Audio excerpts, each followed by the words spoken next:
વડોદરા મહાનગરપાલિકા સંચાલિત નગર પ્રાથમિક શિક્ષણ સમિતિ વડોદરા દ્વારા મધ્યવર્તી શાળા સંકુલ ખાતે આજે વિવિધ પ્રકલ્પોના ખાતમુહૂર્ત અને લોકાર્પણનો કાર્યક્રમ યોજવામાં આવ્યો હતો।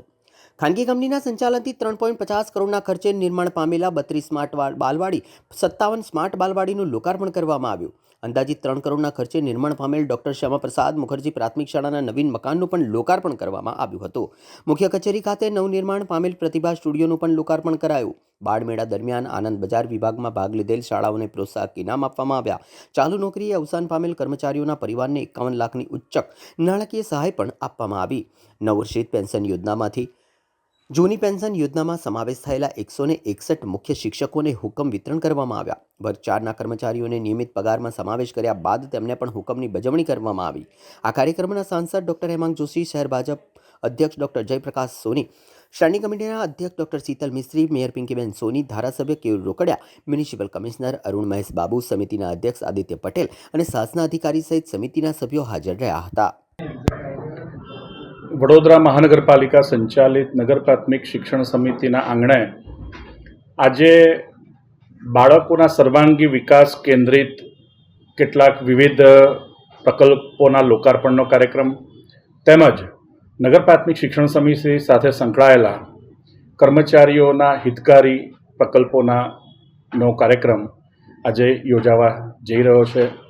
ખાસ કરીને IOCLના CSR હેઠળ નગર પ્રાથમિક શિક્ષણ સમિતિની લગભગ 79 જેટલી બાલવાડી અને બાલવાટિકાને સ્માર્ટ બાલવાડી અને સ્માર્ટ બાલવાટિકામાં રૂપાંતરિત કરવા માટેનું એક સુંદર મજાનો પ્રકલ્પ પૂરો થયો છે।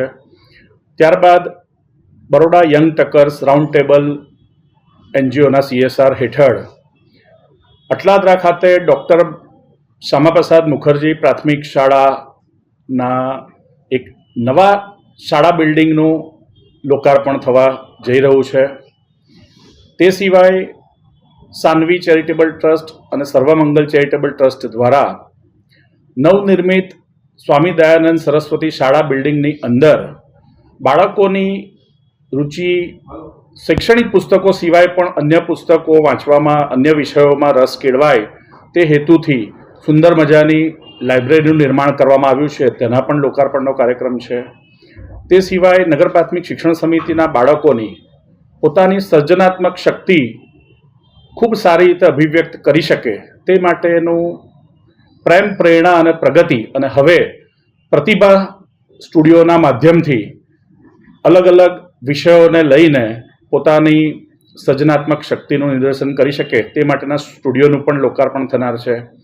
તે સિવાય નગર પ્રાથમિક શિક્ષણ સમિતિની વેબસાઇટનું પણ લોન્ચિંગ છે અને નગર પ્રાથમિક શિક્ષણ સમિતિનું એડમિનિસ્ટ્રેશન શાળાના આચાર્યશ્રીઓ અને શિક્ષકો વચ્ચે પેપરલેસ એડમિનિસ્ટ્રેશન કમ્યુનિકેશન થાય તે પ્રકારની એક મોબાઈલ એપનું પણ આજે લોન્ચિંગ થનાર છે। અને વિશેષ કરીને વાત કરીએ તો રાજ્ય સરકારની યોજના હેઠળ ચાલુ નોકરીએ અવસાન પામેલા કર્મચારીઓને પણ સહાય વિતરણનો કાર્યક્રમ છે।